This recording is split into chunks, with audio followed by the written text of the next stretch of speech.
নমস্কার দর্শক বন্ধুরা, আমি প্রতিমা কুকিং উইথ প্রতিমা চ্যানেলে তোমাদের সবাইকে আবারও একবার আন্তরিকভাবে সুস্বাগতম। আশা করি বন্ধুরা তোমরা সবাই খুব ভালো আছো, সুস্থ আছো। আমিও তোমাদের মতো ভালো বন্ধু পেয়ে খুব ভালো আছি। আজকের রেসিপিটা শুরু করার আগে যে সমস্ত বন্ধুরা আজকে প্রথম আমার রেসিপি দেখছো, তোমরা আমার আরও রেসিপি দেখতে চাইলে অবশ্যই আমার এই ছোট্ট পরিবারের বন্ধু হয়ে আমার পাশে থেকো। আমার জানা রেসিপিগুলো খুব সহজেই বাড়িতে বানিয়ে নিতে পারবে। রেসিপিগুলো বানানো যেমন সহজ, খেতে কিন্তু তেমনই সুস্বাদু। চলো তাহলে আজকের রেসিপিটা শুরু করি। দেখো, আমি এখানে আলু আর পেঁপে নিচ্ছি। আলুটা বেশ বড় সাইজের আর পেঁপেটাও কিন্তু বড়। আজকে আমি কাতলা মাছের ঝোলের রেসিপি তোমাদের সাথে শেয়ার করব। তার জন্যে আলু আর পেঁপেটা সবের প্রথম কেটে ধুয়ে নিলাম। আলু পেঁপে কাটার পর এইভাবে আলাদা আলাদা করে রেখেছি। আলু পেঁপে দুটোই কিন্তু বেশ বড় বড় সাইজ করে কেটেছি। আর আমি এতে দেওয়ার জন্যে মাছও ধুয়ে নিয়েছি। আমি এখানে 4 পিস মাছ নিচ্ছি আর হাফ মাথা নিচ্ছি। দিয়ে দিলাম পরিমাণ মতো লবণ আর দিচ্ছি পরিমাণ মতো হলুদ। এবার হাত দিয়ে ভালো করে মাছের মধ্যে লবণ আর হলুদটা মাখিয়ে নেব। এই প্রচণ্ড গরমে আজকে আমি যেভাবে কাতলা মাছের ঝোলটা রান্না করব, এই পদ্ধতিতে তোমরাও একদিন বানিয়ে দেখো। যেমন বানানো সহজ, খেতে কিন্তু তেমনই সুস্বাদু হয়। মাছে লবণ হলুদ মাখানো হয়ে গেছে, সবজিও ধোয়া হয়ে গেছে। চলো যাই এবার রান্নাঘরে। গ্যাস জেলে কড়া বসিয়ে দিয়ে কড়াতে দিয়ে দিলাম তেল। তেলও কিন্তু অল্প দিলাম। খুন্তি দিয়ে এবার তেলটাকে কড়ার উপর পর্যন্ত চাড়িয়ে নিলাম। তেল বেশ ভালো করে গরম হয়ে গেছে। এখন এতে অল্প হলুদ দিচ্ছি। হলুদ দেওয়ার পর একে একে 4 পিস মাছ এতে দিয়ে দেবো। মাছগুলো দেওয়ার পর কিন্তু 2 মিনিটের মতো অপেক্ষা করব, একটা সাইড তাহলে ভালোভাবে হবে। ঠিক 2 মিনিটের মতো বাদেই মাছগুলো এবার আরেকটা সাইড হওয়ার জন্যে উল্টে দেবো। মাছ দিয়েই কিন্তু সাথে সাথে উল্টানো যাবে না, তাহলে কিন্তু মাছগুলো কড়াতে জড়িয়ে ভেঙে যেতে পারে।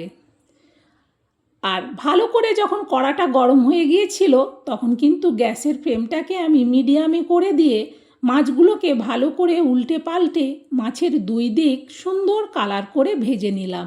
তাই মাছে যেমন লবণ হলুদ মাখানো হয়, ঠিক মাছটা ভাজার আগে একটু তেলের মধ্যে হলুদ দিয়ে দিলে মাছ ভাজার কালারটা বেশ সুন্দর আসে। মাছগুলো ভাজা হয়ে গেছে, তুলে নিচ্ছি। এবার এই তেলেতেই দিয়ে দেবো মাছের মাথাটা। আর মাছের মাথা ভাজলে কিন্তু সব সময় মাছের মাথা দেওয়ার পর ঢেকে দেবো। প্রায় 2 মিনিটের মতো রাখার পর মাছের মাথাটা উল্টে দিচ্ছি, কারণ মাছের যে মাথায় মোটা চামড়াটা আছে ওইটার কিন্তু ভীষণ গরম তেল ছিটায়। মাছের মাথাটা তোলার পর দিয়ে দিচ্ছি এবার আলুগুলো দেওয়ার পর এবার হালকা করে খুন্তি দিয়ে আলুগুলোকে নাড়াতে থাকবো। প্রায় 1.5 মিনিটের মতো আমি আলুগুলোকে উল্টে পাল্টে নাড়ালাম। এখন একটু জায়গা করে নিচ্ছি। দিয়ে দেবো অল্প ফোড়ন। আমি এখানে কালো জিরে আর গোটা জিরে ফোড়ন হিসেবে দিচ্ছি। এবার একটু আগে ভালো করে ফোড়নটাকে ভেজে নেবো মাঝখানে, তারপর পুরো আলুর সাথে মিশিয়ে আরও 2 মিনিটের মতো ভেজে নেব। সুন্দর ফোড়ন থেকে গন্ধ বেরোচ্ছে। দিয়ে দিচ্ছি এবার পেঁপেগুলো দেওয়ার পর আবারও খুন্তি দিয়ে ভালো করে আলু পেঁপেকে নাড়াতে থাকবো। সত্যি বলছি, একেবারে অল্প মশলায় রান্না করব, কিন্তু এইভাবে কাতলা মাছের ঝোলটা দারুণ লাগে। দিয়ে দিচ্ছি পরিমাণ মতো লবণ আর দেব অল্প একটুখানি চিনি। লবণ চিনি দেওয়ার পর আবারও ভালো করে পেঁপে আর আলুটাকে নাড়াতে থাকবো, যাতে লবণ চিনিটা আলু পেঁপের গায়ে সমানভাবে লেগে যায়। এরপর এতে দিয়ে দিচ্ছি পরিমাণ মতো হলুদ আর দেব একটা ছোট সাইজের টমেটোকে মিডিয়ামভাবে কুচি করে নিয়ে টমেটো কুচিটা দিয়ে দিলাম। এবার হলুদ আর টমেটো কুচিটাকেও আলু আর পেঁপের সঙ্গে মিশিয়ে নাড়াতে থাকবো। যেহেতু টমেটো দিয়েছি তাই একটু ভালো করে ভেজে নেব টমেটোটাকেও।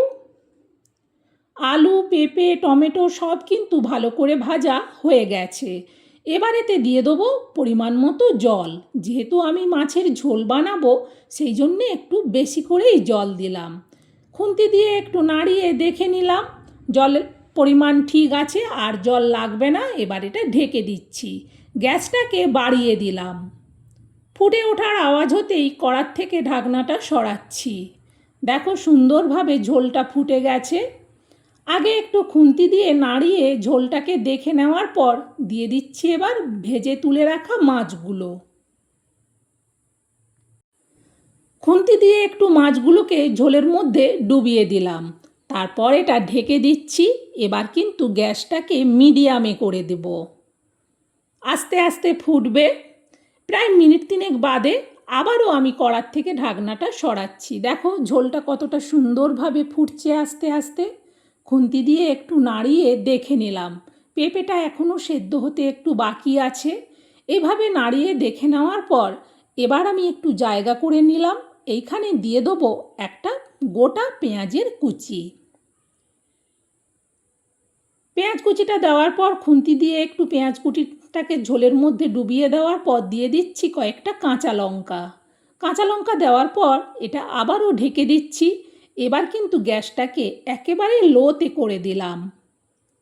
আবারও মিনিট 3 বাদে কড়ার থেকে ঢাকনাটা খুললাম। যখনই ঢাকনাটা খুললাম এতটা সুন্দর একটা সেন্ট, পেঁয়াজ লঙ্কা সব কিন্তু সেদ্ধ হয়ে গেছে। বিশেষ করে পেঁপেটা দেখে নিলাম, পেঁপেটাও কিন্তু সেদ্ধ হয়ে গেছে। এবার একটু দিয়ে দিচ্ছি ভাজা জিরে গুঁড়ো, 1/2 চামচেরও কম। এবার কিন্তু গ্যাসটাকে বাড়িয়ে দেবো। বাড়িয়ে দিয়ে ভালো করে ঝোলটাকে একবার ফুটিয়ে নেব।